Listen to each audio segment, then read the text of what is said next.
चंद्रपूर महापालिकेमध्ये काँग्रेसला मोठा धक्का बसलेला आहे। चंद्रपुरात भाजपचा महापौर बसणार आहे। शिवसेना उद्धव बाळासाहेब ठाकरे पक्षानं भाजपला पाठिंबा देण्याचा निर्णय घेतलाय। शिवसेना उद्धव बाळासाहेब ठाकरे पक्षासोबतची भाजपची चर्चा ही यशस्वी झालेली आहे आणि महापौर पदासाठी सव्वा वर्षांचा फॉर्म्युला ठरलेला आहे। उपमहापौरपदी ही शिवसेना उद्धव बाळासाहेब ठाकरे पक्षाचा उमेदवार बसणार आहे। पहिल्यांदाच भाजपचा आणि त्यानंतर ठाकरेंचा महापौर होईल। पहिल्या आणि चौथ्या वर्षी स्थायी समिती देखील ठाकरेंना मिळणार आहे। काँग्रेसला अंतर्गत संघर्ष आणि मित्रपक्षांसोबतच्या चर्चेतील चालढकलपणा हा भोवलेला दिसतोय आणि या संदर्भात अधिक बोलणार आहोत आमचे प्रतिनिधी आशिष अंबाडे आपल्यासोबत जोडले गेलेले आहेत। आशिष, काँग्रेसमध्ये अंतर्गत संघर्ष होता आणि याच संघर्षाचा फटका आता काँग्रेसला बसलेला दिसतोय, कारण ज्या महापौर पदासाठी अनेक चर्चांचं गुऱ्हाळ सुरू होतं तेच महापौर पद आता भाजपकडे जाताना दिसतंय। निश्चितपणे एक साधारण 5 दिवसांपूर्वी भाजप नेते सुधीर मुनगंटीवार यांनी हाच फॉर्म्युला ऑफ द रेकॉर्ड सांगितला होता। त्यांनी भाजपचा महापौर होईल असं ठामपणे सांगितलं होतं। कुठल्याही परिस्थितीत उबाठाचा महापौर पहिल्यांदा होणार नाही हे त्यांनी स्पष्ट केलं होतं आणि त्याच्यानंतर त्यांनी 2 पदं महत्वाची, उपमहापौर पद आणि स्टँडिंग कमिटी, ही 5 वर्षापैकी 2 वर्ष आम्ही त्यांना देऊ असंही म्हटलं होतं आणि त्याच्यामुळे हा जो फॉर्म्युला आहे हा फॉर्म्युला उबाठानं स्वीकारलेला दिसतो, कारण याशिवाय दुसरा गुंता सोडवण्याचा मार्ग सध्या तरी 66 सदस्यांमध्ये कुठेही दिसून आलेला नाही। काँग्रेसमध्ये जे पहिल्या दिवसापासून अंतर्गत मतभेद होते, जे नगरसेवकांना पळवापळवीचे प्रयत्न झाले अगदी मिरवणुकीमधून, त्याच्यानंतर त्यांना रिसॉर्टमध्ये वेगवेगळ्या ठिकाणी बसवण्याचे प्रयत्न झाले, अपहरणाचे प्रयत्न झाले, त्याच्यानंतर समेट झाल्यानंतरही 27 नगरसेवकांचा गट स्थापन झाल्यानंतर समेट झाल्यानंतरही वेगवेगळ्या रिसॉर्टवर त्यांना थांबवण्यात आलं आणि त्याच्यामुळे काँग्रेसमध्ये अंतर्गत एकी कधीही दिसली नाही। त्याच्यामुळे सहकारी पक्षांनी नेमकी चर्चा कुणाशी करायची आणि कुणाचा जो विश्वासार्ह फॉर्म्युला मानायचा यावरच सगळं अडलं होतं। दुसरीकडे भाजपनं मात्र थेटपणे महापौर देणार नाही, बाकीची पदं देऊ असं स्पष्टपणे सांगितल्यानंतर अंतिम क्षणापर्यंत काँग्रेसनं झुलवत ठेवलं आणि त्याच्यामुळे आता हा फॉर्म्युला पुढे आलेला आहे। भाजपचा महापौर, उपमहापौर पद जे आहे, जे प्रशांत दानव आहेत, जे उबाठामध्ये आता त्यांनी प्रवेश केला आहे काही थोड्या वेळापूर्वी, जे अपक्ष काँग्रेस नगरसेवक होते, बंडखोर नगरसेवक होते, त्यांना आता उपमहापौर केला आहे भाजपनं किंवा उबाठा शिवसेनेनं आणि स्टँडिंगचं जे पद आहे अध्यक्षपद ते मात्र पुन्हा एकदा उबाठाकडे गेलेलं आहे। त्याच्यामुळे बोनसमध्ये 2 पदं जी आहे उबाठा शिवसेनेला मिळाली आहेत आणि भाजपचा महापौर असणार आहे असं एकूण चित्र आहे। आशिष, खरं तर ज्यावेळेस काँग्रेसमधील जो संघर्ष होता त्यावर दिल्लीमध्ये ज्यावेळेस तोडगा निघाला त्यावेळेस महापौर काँग्रेसचा बसेल असं जवळपास निश्चित मानलं जात होतं। मात्र शिवसेना उद्धव बाळासाहेब ठाकरेंच्या सोबतची चर्चा बाकी होती। मात्र असं काय घडलं की ही चर्चा फिसकटली आणि असा कोणता मुद्दा महत्वाचा ठरला की काँग्रेस आणि भाजपचं जुळलं? निश्चितपणे आपण एक बघितलं पाहिजे, 66 मध्ये 27 काँग्रेसचे नगरसेवक होते। निवडणूक पूर्व आघाडी असलेली जनविकास सेना अर्थात शेकापच्या 3 नगरसेवक होते, 27-30 झाले आणि त्याच्यासोबत MIMचा एक नगरसेवक जोडला गेला होता, 31, बसपा त्यांच्या सोबत होती 32 आणि 2 अपक्ष काँग्रेस नगरसेवक आहेत बंडखोर। त्याच्यामुळे ही एकूण संख्या 34 वर सहजपणे जाऊ शकली असती।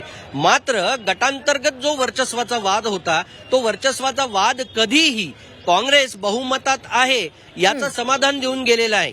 त्याच्यामुळे जेव्हा चर्चा जी आहे बहुमतात कुणीच नसल्यामुळे चर्चेला बसले, एक संपूर्ण गट सोबत असताना चर्चा करणे आणि फ्रॅक्शन्समध्ये नगरसेवकांमध्ये चर्चा करणे, यामध्ये काँग्रेसनं उबाठाला निवडलं। उबाठाची चर्चा करताना काँग्रेसनं हेच सांगितलं की आम्ही कधीही तुम्हाला महापौरपद देणार नाही, पण त्याच्यानंतरही काय देऊ हे मात्र क्लिअर झालेलं नाही। 2 वेगवेगळ्या चेहऱ्यांशी म्हणजे खासदार धानोरकर आणि आमदार विजय वडेट्टीवार यांच्याशी चर्चा करावी लागत होती उबाठा शिवसेनेला आणि त्याच्यामुळे नक्की कोणता फॉर्म्युला विश्वासार्ह ठरेल हे मात्र काही ठरत नव्हतं।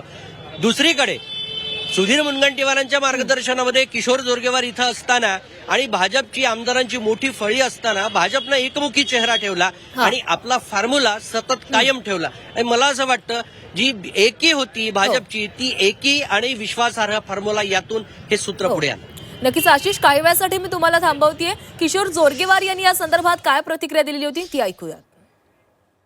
या ठिकाणी आम्ही उभाटा सोबत युती करतोय आणि उभाटा सोबत युती करत असताना महापौर हा भारतीय जनता पार्टीचा असेल.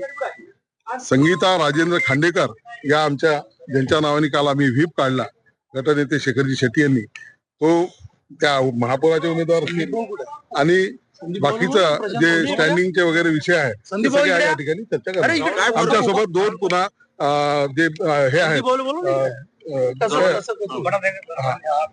संदीप भाऊ आणि हे नंदूभाऊ नागरकर आणि प्रशांतजी दानव हे सुद्धा आमच्यासोबत असतात. शिवसेनेची मागणी होती, त्या मागणीवरच सगळं थांबलेलं होतं. आमचा पक्ष त्याला नेते आमचे मान्य नव्हते आणि 24चा आमचा जो संख्याबळ असल्यानंतर आम्ही काही महापौर त्यांना देणं हे काही योग्य दिसत नव्हतं. तर चंद्रपूरमध्ये भाजपचा महापौर बसणार आहे, कारण शिवसेना उद्धव बाळासाहेब ठाकरे पक्षानं भाजपला पाठिंबा दिलेला आहे. त्यामुळे महापौर पदासाठी सव्वा वर्षांचा फॉर्म्युला ठरला. नंतरचे 6 वर्ष उभाटाला राहतील आहे. आताचे 6 वर्ष आमच्याकडे आणि स्टँडिंगचा पहिला या ठिकाणी उभाटा गट. यानंतर पुन्हा एकदा आमचे प्रतिनिधी आशिष यांच्याकडे जाणार आहोत. आशिष, खरं तर भाजपमध्ये देखील अंतर्गत वाद होते. जोरगेवार आणि मुनगंटीवार यांच्यामधला वाद सगळ्यांनाच माहिती होता. एकमेकांवर टीका देखील केली जात होती. मात्र तरी देखील वाद असताना देखील एकी दाखवली आणि एकीचं बळ काय असतं हे आता आपण पाहतोय. महापौर भाजपचा बसणार आहे, मात्र काँग्रेसमध्ये एकी नसण्याचा फटका किती वेळा बसलेला आहे हा आपण काँग्रेसला पाहिलेला आहे. मात्र तरी देखील काँग्रेस यामधून काही शिकताना दिसत नाहीये.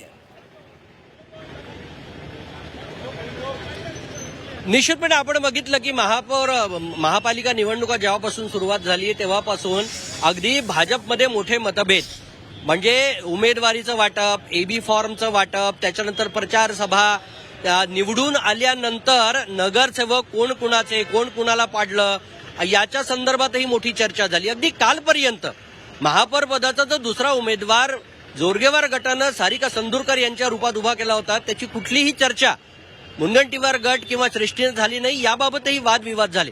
मात्र असं असलं तरी भाजपनं जेव्हा सहकारी पक्षांशी चर्चा करायची तेव्हा एकमुखी चेहरा ठेवला, फॉर्म्युला कायम ठेवला आणि तो विश्वासार्ह फॉर्म्युला मला वाटतं उभाटा शिवसेनेला पसंत पडला.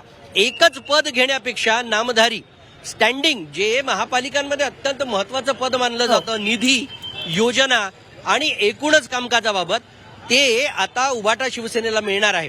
सोबत उपमहापौर पद देखील मिळणार आहे. ही 2 पदं ही काँग्रेसच्या सोबत मिळणार नव्हती, कारण काँग्रेसच्या स्वतःच्या अंतर्गत मर्यादा होत्या. त्यांच्याकडे असलेले 27, त्याच्यानंतर सोबत नक्कीच आशिष, तर अनेक घडामोडी सध्या घडताना दिसत आहेत. जो भाजपनं फॉर्म्युला दिलेला होता तो आता शिवसेना उद्धव बाळासाहेब ठाकरे पक्षाला पटला आणि त्यांनी पाठिंबा दिलेला आहे. पुढे काय घडामोडी घडतात याकडे लक्ष असणार. तुमच्याकडनं अपडेट घेत राहू. तुर्तास धन्यवाद.